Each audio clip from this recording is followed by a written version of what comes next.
It's Over Opinionated.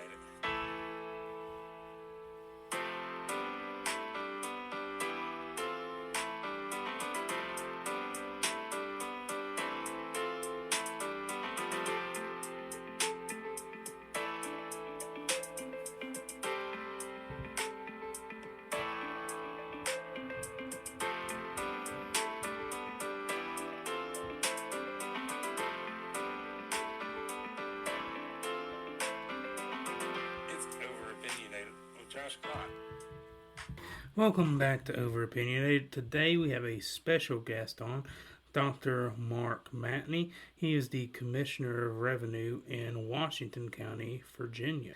Well, hey everyone, welcome, and this is our special guest, Dr. Mark Matney. So how are you doing, Doctor? Okay, how are y'all? I'm good. So I have a few questions for you. You're the second office holder to come on the show. Delegate Jason Ballard came on, and you're the first local county official. So I have a few questions for you. You're the Commissioner of Revenue in Washington County, Virginia, so right below me. Can you explain? I'm a fairly political guy, but even I don't get them confused now, but I definitely did at first. Can you explain the difference between the Commissioner of Revenue and the Treasurer's Office? Sure. The Treasurer collects all the money, and the Commissioner of Revenue, they set the assessment values for all the property. Okay. So you don't actually have the money itself. You set the assessment on the vehicles and property. Yes. Okay. And I guess that's how all the county's revenue is made, is off of property taxes. Pretty much, yes. Off of real estate and personal property and business personal property. Okay.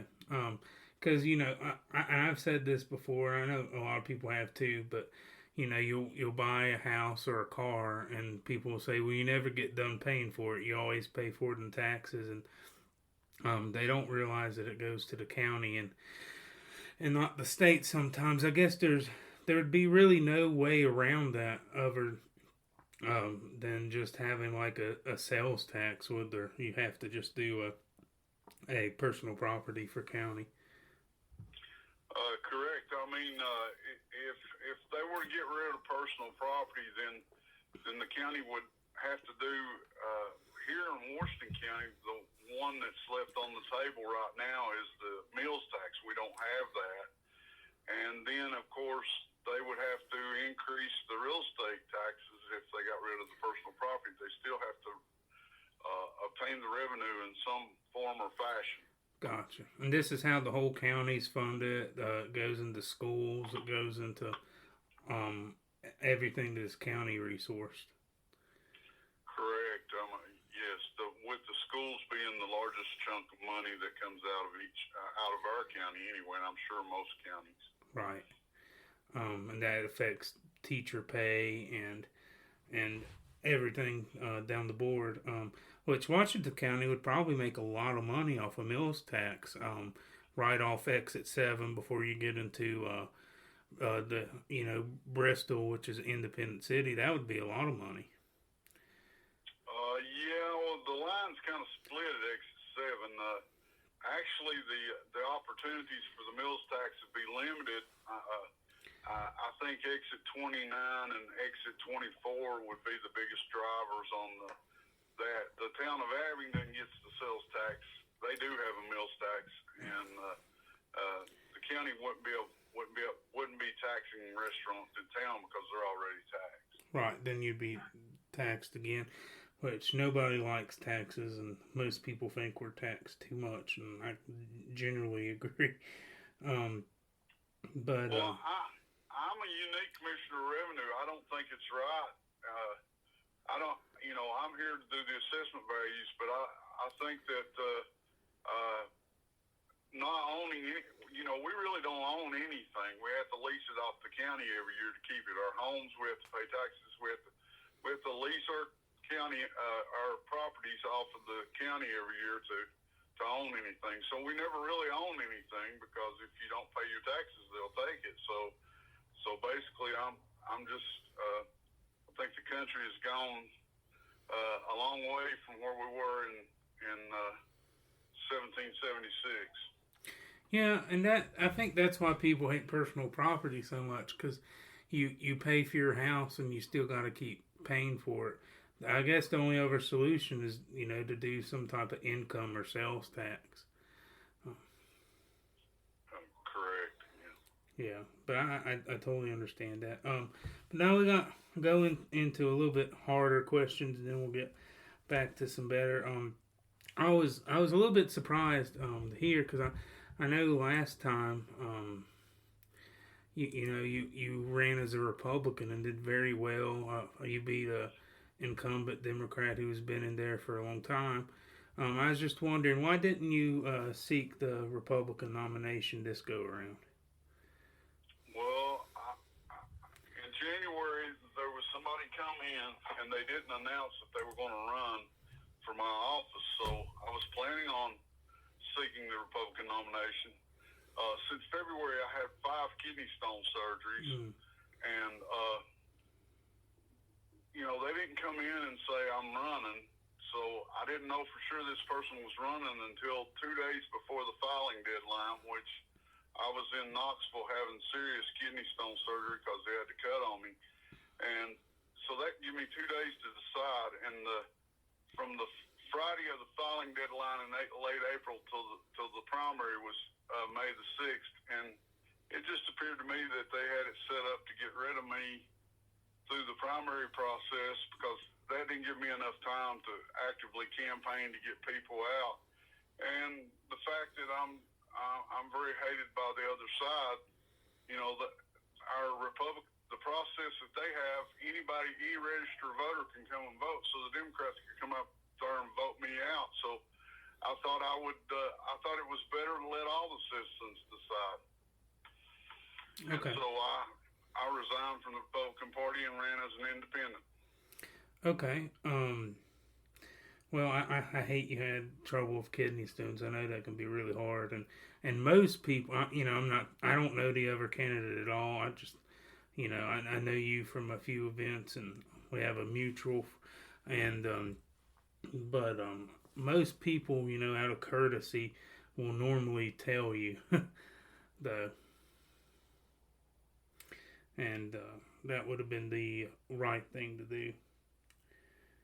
But, yeah, well, that's not what they did, and the party worked very hard to get me unelected. Nobody would even run for the commissioner's office on the Republican side the last time, but I stepped up and ran, and I won, and then the members of the party wanted me out.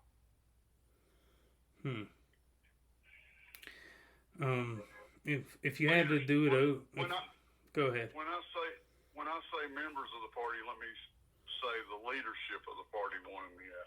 Yeah, not the voters. I know what you mean.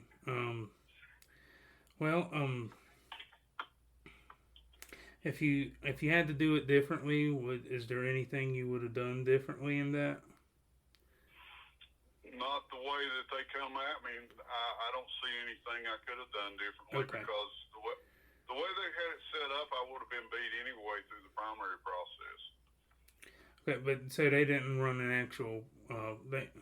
Did they run like a firehouse primary and in-house? Yeah, it was like one of those mornings you show up and vote, at a location that was at the higher ed center, and it's just whoever you can get to come out and show up, and just with a week's preparation, I didn't have a chance. I totally understand. Is there would you say you're finished with Republican Party politics and with your local, or do you want to try to kind of correct it, or? Well, because I didn't run in the primary process and then run against them, I'm eligible to go back into the Republican Party. I've actually bought a home in Lebanon, and I'm moving to Russell County, and I plan to rejoin the Republican Party. I won't say that I'll ever run again, but who knows what happens in 4 years. Okay, so you're switching counties.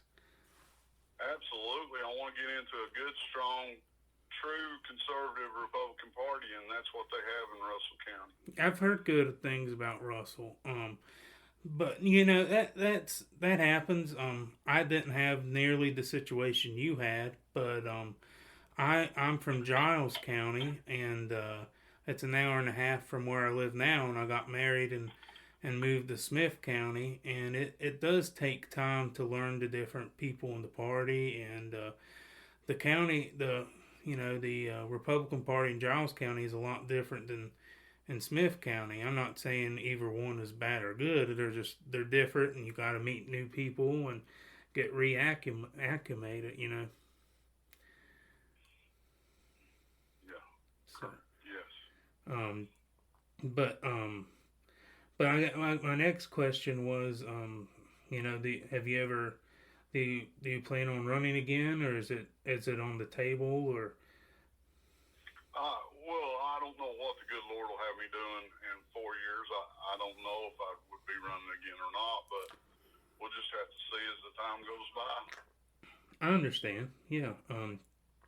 But the biggest thing about you just being your Facebook friend and meeting you, it's very obvious to me that your faith in Christ is a very big to you.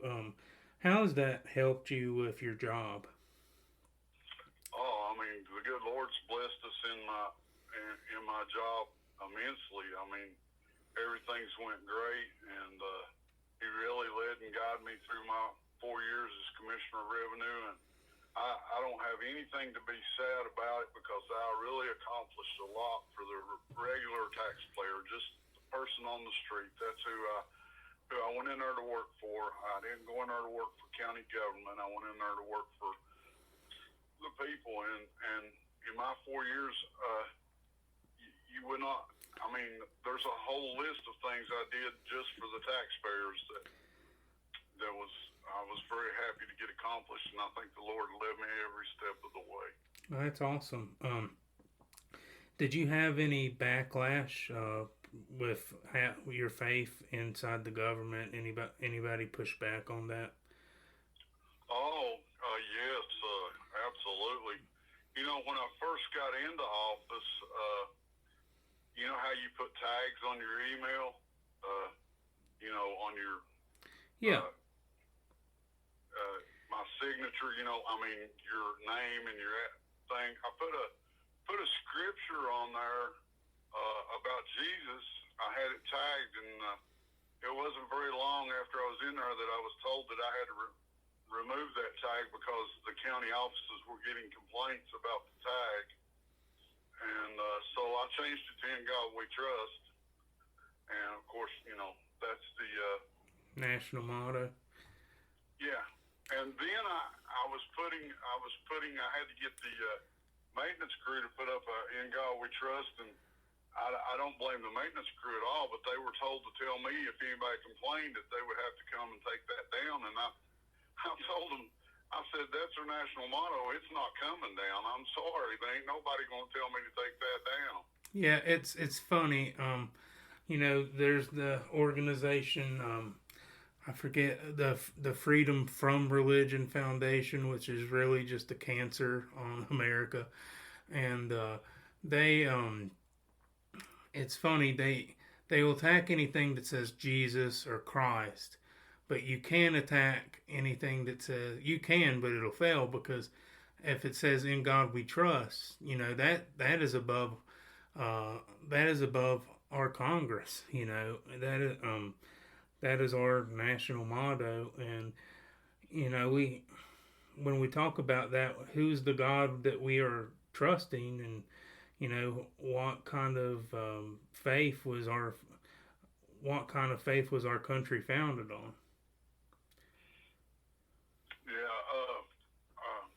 Absolutely. I had experiences with that organization. Will you repeat the name of that organization? I think if I'm getting the name right, it's the Freedom from Religion Foundation. Yes, I got several letters from them about when I got into office. The commissioner's office didn't have a Facebook page, so I put up an official office page, and I got letters from them demanding that I remove every reference to Christ, and so I had to go back and remove that. And of course, every Sunday I put up "In God We Trust," but I also had a pastor come into our office. He'd give about a 10-minute lesson, and then our staff would have prayer requests. And we've done that every week while I've been in office. You know, we take about 10 minutes to put God first in the office, Christ first. And I would put a picture up every week, and I had to move that pastor appreciation post to my personal page off the commissioner's page. Yeah. Well, I think the pastor appreciation post is awesome. You know, just getting all these different men of faith and highlighting their good works for the county. Absolutely. You know, during my debate, they made during this campaign, they brought up the fact that I do that. I shouldn't be doing that. It should be a professional office with separation of church and state. But my rebuttal was, who are the leaders in our community? What better people to have come in and discuss government issues than your leaders of your community, and that's your pastors. Was the Republican saying that we shouldn't highlight leaders of faith and we should have a separation of church and state? No. Just the Democrats? No, my opponent, even after she won, because the Republicans worked as hard as they did to get me out, she said she wanted in her victory comments on the paper, she wanted to put professionalism back in the office. I don't know what she was referring to, but since I've been the Commissioner of Revenue, the office got accredited by the State Commissioners Association for the first time ever. So I don't know where my office was unprofessional at in any way, unless she was referring to the fact that we have pastors come into the office. Yeah, that's an awful shame, and especially coming from a Republican that's supposed to, you know, normally promote more Christian ideas. But no, I think it's funny. We had when I was in the FCA in high school, the Fellowship of Christian Athletes. When I was in high school, and a couple years after I was in high school, I would do some stuff with them. We would go to football practices after practice, and we would serve the teammates watermelon and then give them a gospel message. But it was all, you know, it was all their choice. They could go home, they could go to their car, they could go shoot basketball. They didn't have to. Most of them did.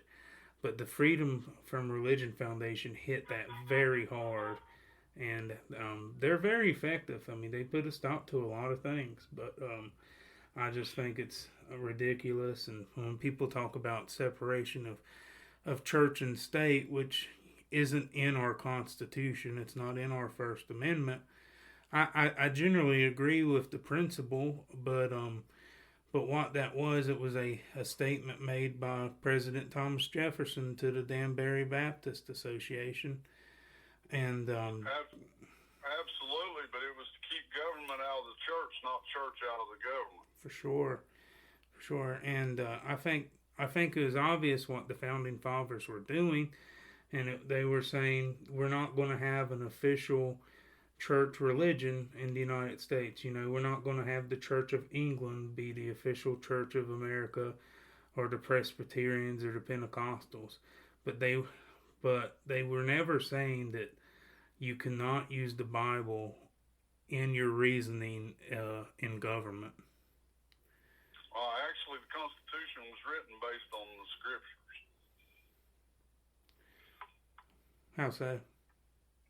Well, they used the way, if you'll look it up, the way they structured government, like through the laws of Moses and everything like that. The founders used the structures of the Bible to help create the Constitution. Yeah, well, that's interesting. But so your faith is definitely a big part. You started I've seen a few of them since I've moved here. You started a bumper stickers that just say Christ First. Do you mind talking about the Christ First bumper stickers, which I think is awesome? Well, yeah, back when the campaign started, this is not related 100% to my campaign, but I said, I said, win or lose, I want to make this campaign about promoting the Lord and letting everybody know it's okay to say Jesus Christ in public. So all my signs and everything had Christ First on them. And we give out probably 8,000 bumper stickers with Christ First on it, and we will continue giving those out, even though I lost the election. I've already gave some out today, and we will continue to do that. I just hope that, we drive down the road every day and going to work or wherever, and, we don't put God on our mind. We don't think about Jesus. We just go about what we're doing. And I wanted people to see that and put Christ on their mind. Let's put God first in our lives and what we do. I think that's awesome. I really do. After this, I'll give you my address so you can send me one, and I'll put one on my car. Okay. I'll send you several. Yeah, I think that, I've seen a few of them riding around, which Smith County and Washington County, they touch each other, but I've seen a few of them around, so. And another thing about my office, some of them said, you're making your employees do this. No, those pastor visitations to my office, not all the employees that would always come in there, and no employee it was only by invitation. If they wanted to come in and hear the pastor, they could. If they didn't, that was fine. Right. It wasn't a mandatory meeting. No, absolutely not. I think it's funny that they were giving you a hard time about that. The House of Delegates, and I think the state Senate does it too, but I'm pretty sure. But the House of Delegates, every member of the House of Delegates gets to invite a pastor to say a prayer over the House of Delegates. So it doesn't have to be a pastor; it's a faith leader. But most of them are pastors, and if the House of Delegates can invite people to come pray, I don't know why the Commissioner of Revenue couldn't, because it's a constitutional office. Well, yeah, our Board of Supervisors has prayer before all their meetings, and I'm proud of them for that. Our school board does not have prayer before their meetings, and it really irritates me that they won't make a stand. They're afraid of the lawyers, and I don't know myself. I'd be afraid to deny Christ. So I don't understand why they don't stand up. Are all of these people confessing Christians? Well, I didn't take a poll of them, but we got some good school board members. I'm sure that they're Christian people. Sure. Well, a lot of people get scared. After we get done, I encourage you. When I was in high school, I was in 8th grade. Our high school, we didn't have a real middle school, so we went from kindergarten to 7th grade, and then we went 8th grade to 12th grade. And when I was in 8th grade in Giles High School, we had the big 10 Commandments controversy, because we used to have the 10 Commandments in all our schools, and one person complained, and the Freedom from Religion Foundation jumped all on it, and it was a huge controversy. It was, I remember the students, we put up bumper sticker. Well, they were magnets. We put up magnets on our lockers with the 10 Commandments. It said America's morals, And then they had the 10 Commandments. And I remember, you know, which was not against the rules. Some schools you might not be able to put stuff on our lockers. Everyone put stuff on our lockers. If you played on the football team, sometimes the prep team would decorate your locker and stuff. But I remember one day we came in and there was no 10 Commandments things anymore.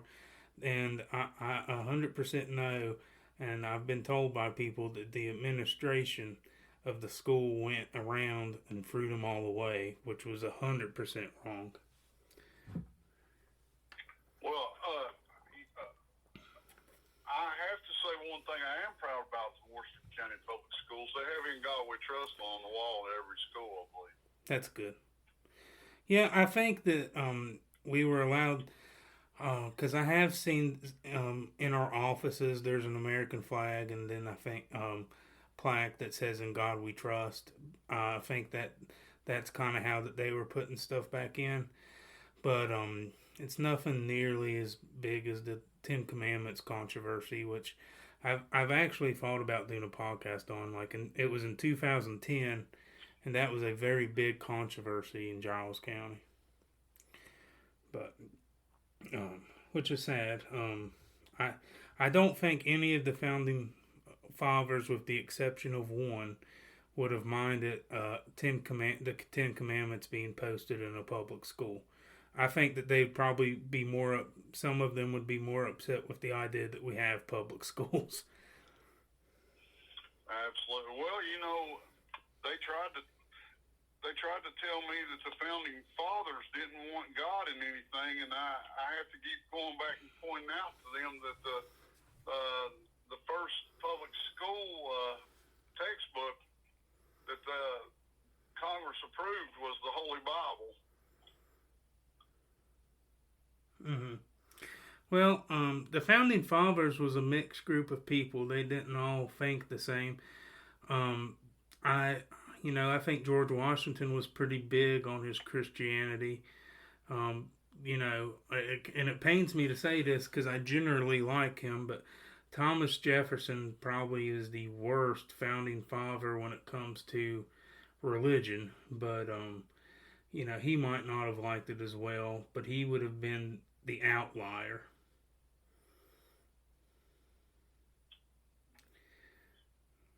But from what I've studied, he was a man of God, though. Thomas Jefferson. Yeah. So I think it's funny when I'm driving in Washington County, your signs are very unique. I haven't seen too many, even Republicans.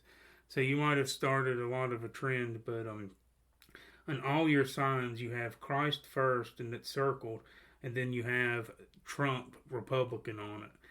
And I think that it would probably help a lot of people if they started putting Trump Republicans on their signs. Well, it didn't seem to help me this time. Of course, we had a low voter turnout, which hurt me. I mean, it is a Trump county. But another thing that I done significantly, you know why I chose white and black, don't you? No. Well, a lot of people thought when I done that, I done it because it was cheaper, and that was not it. I did it because that's, to me, the scriptures in black and white, so that's why I chose those colors. Huh. I've never thought of that, and I like it. I'm not an expert on the Washington County's election, but it really just looked like whoever got the nomination was probably going to end up winning that race. But, I mean, listen, you served 4 years, and, I mean, I think you unseated an incumbent who was in there for years, last 4 years ago, if I'm right. I think he was in there a long time. He was in there 12 years, and Okay. Since I got the office, I asked, was there ever a Republican commissioner before me? And there may have been, but nobody can remember it. Gotcha. Yeah, that's all these local elections. People around here, when it comes to president, vice president, when it comes to president, governor, and now delegate in Congress, they'll vote conservative Republican, but when it comes to local elections, they'll still vote Democrat, and it kind of bothers me. I'm hoping we can fix that trend. Well, if the Republican Party had helped the here in Washington County, if they would have helped the Republican candidate for treasurer and the Republican candidate for Commonwealth attorney, the way they went after me, if they had helped the other two candidates as much as they went after me, the Republicans would have won the race. Our Republican treasurer lost by like 200 or 300 votes. Yeah. But their objective was not to get those people out of office. Their objective was to get me out of office. Right. Well, I'm guessing that in their mind you were their biggest threat because you were the conservative independent who was also the incumbent. Right. Yes. Yeah. I mean, I'm a Republican because I agree with most of the values that the party runs on, but I don't know Washington County's party, but some of these parties definitely need to be reformed, and some people need to step up and run for chair, because a lot of these chairs, they're just so establishment. Sometimes they're just kind of like diet Democrats, instead of a Mountain Dew, it's a diet Mountain Dew. You're still, and a lot of times, maybe that's going too far, but a lot of these Republicans are not good conservatives. They're just less liberal. Josh, I'm sitting right now at my store here in Abingdon, Mountain Patriots, and the Trump campaign is set up in my parking lot trying to get signatures to get on the ballot.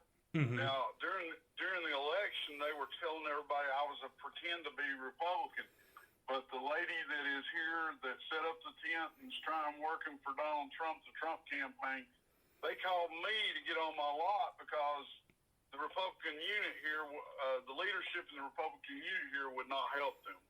So I think that just, they're telling me I'm a pretend Republican. Well, what are you? Man, that's why so many people get so disheartened with politics. Like, there are a lot of good conservatives that don't trust the modern day Republican Party because of stuff like that, and I wouldn't consider myself the furthest guy to the right when it comes. When my political compass is a little different. When it comes to social issues, I'm very far right. I'm very conservative. When it comes to financial issues, I'm more in the middle.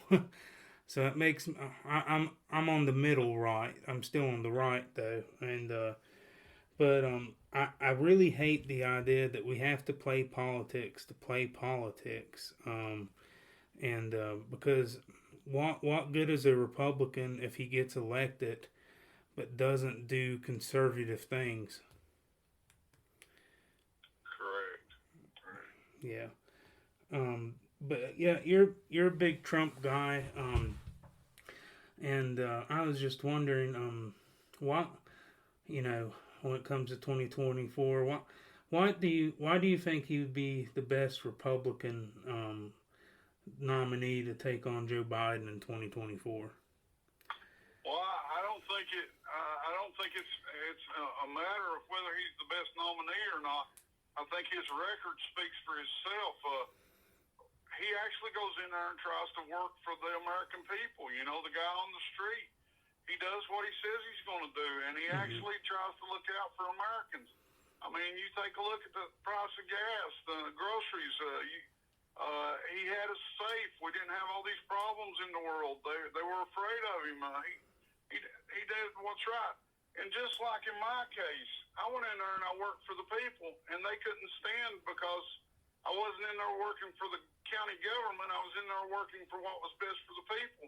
And in the same case with me and Trump, we got beat because we were, for some reason, people hate people that try to help people. I don't understand it. I don't know. Yeah. Well, I think that Trump was a great president.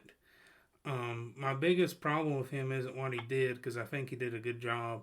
I sometimes my biggest problem with him is his rhetoric and his words, and sometimes how harsh he comes off, and that's what scares me, because America in 2020, they decided to go for Biden over Trump, and I think it was because of two things. I think it was because of COVID, which was an awful plague, and COVID, the riots, and I think it was really Trump's attitude and language. I think Trump can beat Biden in 2024. I really do, and I think he would be a good president again. But when I look at the field, I really feel like Ron DeSantis is a very good candidate. I think he's very conservative, and I think he cares about the people like Donald Trump does. But I don't think he hurts himself as much. But if Trump wins the nomination, I'll support him. Do you have any opinions on Governor DeSantis? Well, I think what Ron DeSantis has done is great down in Florida. Personally, I would like to see Trump win and DeSantis be the next president. But here's the thing: Donald Trump has the money and the power not to let the swamp push him around. Now, we don't know that with Ron DeSantis. If he gets in there, he may be swayed by those people eventually. I do think he's our best shot for the future, but right now, we're going to save our country. We need Donald Trump back. Yeah. Well, man, I think that's what most people feel, and I think Trump is, it's not over till the fat lady sings, but I think Trump's about got the nomination in the bag, so it looks like it to me, at least. I mean, if it wasn't for the hate of him, they wouldn't be coming after him so hard if they weren't afraid that he's going to straighten our country back up. And I do think there's truth to that. I think the majority of these lawsuits and the majority of all of these things coming against him is because that they are afraid to death that he will beat Joe Biden. And because I think most Americans look at Joe Biden and know that something's not right and he's not doing a good job. Well, what they're afraid of the most is their plans to destroy our country will be thwarted for a while. And that's what drives them crazy. They are actually trying to destroy our country. We've been invaded at our southern border. He wants to make it as hard on the people as he can because he wants them in the streets. They want socialism. They want communism, and this is their way of breaking us down and destroying our country. Yeah. Well, I understand what you're saying. Dr. Matney is. Did you get your what did you get your PhD in? I know you're a doctor. Well, I had a business degree from Tech. I graduated in Tech, and then I got my master's in MBA. But then I got my teaching license in special ed, and I really enjoyed teaching special ed to the high school kids. And so when I went to work on my doctorate, I was getting a doctorate in education, but fortunately at the school I was going to, I was afforded the right to double major, and I had my major was educational leadership, and the other thing was organizational leadership. Oh, okay. So I'm a doctor of education. Okay, that's awesome. Being in education, is there? That's a whole other can of worms. What was the biggest problem you think you saw with education?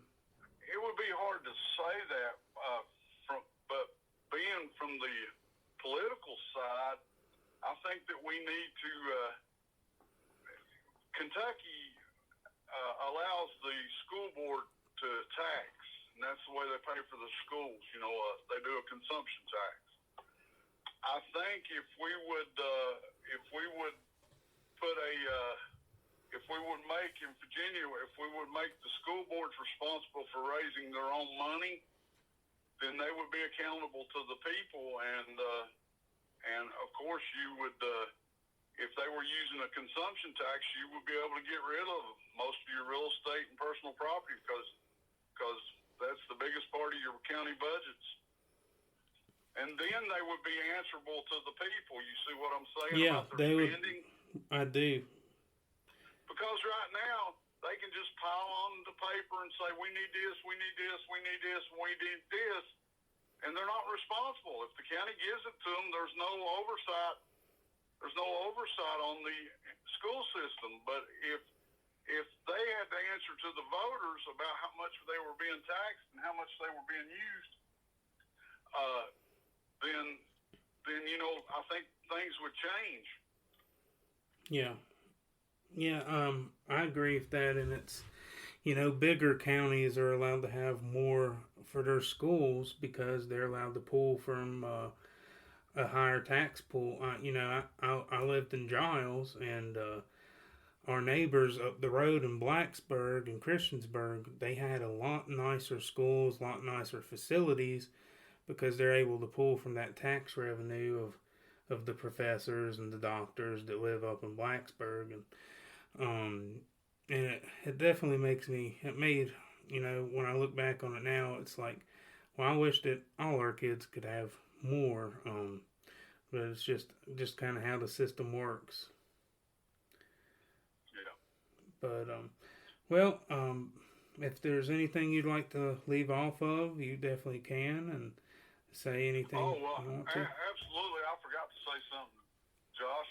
All the praise and glory to our Lord and Savior Jesus Christ. And I just hope that everyone makes the decision to accept Christ into their heart before it's too late. That's all. I'll leave it on that. I agree, man. That is awesome. Well, thank you so much, Dr. Matney.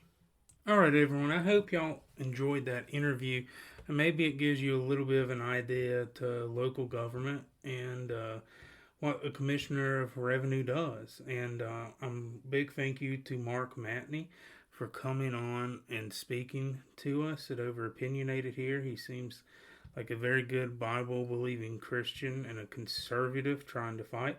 We might have some differences, and listen, this is an interview to get some things across. This wasn't a debate. And but I wish more people were like Dr. Mark Matney in our government when it comes to their faith, being unashamedly a Christian, unashamed of Christ.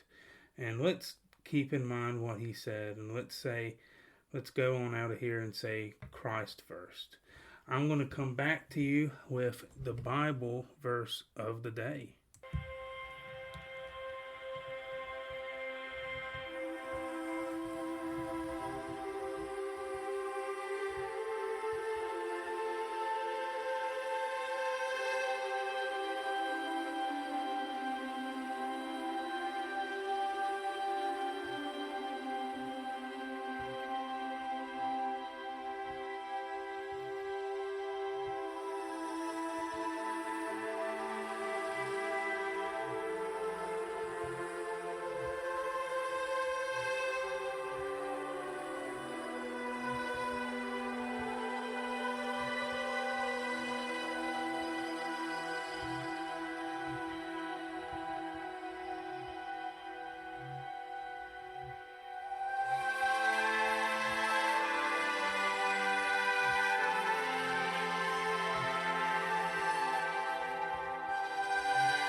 All right, our Bible passages of the day is Matthew 6, verse 31 through verse 34.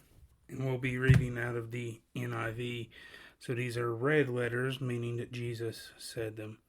So do not worry, saying, what shall we eat, or what shall we drink, or what shall we wear? For the pagans run after all these things, and your heavenly Father knows that you need them. But seek first his kingdom and his righteousness, and all these things will be given to you as well. Therefore, do not worry about tomorrow, for tomorrow will worry about itself. Each day has enough trouble of its own. Verse 33. But seek first his kingdom and his righteousness, and all these things will be given to you. Seek first God and his kingdom and his righteousness. As Dr. Matney always says, Christ first. Christ is King. And with the holidays approaching, with Christmas coming, let us proclaim the Lordship of Jesus Christ, because that's what Christmas is all about. God bless you all, and I'll see you back here soon.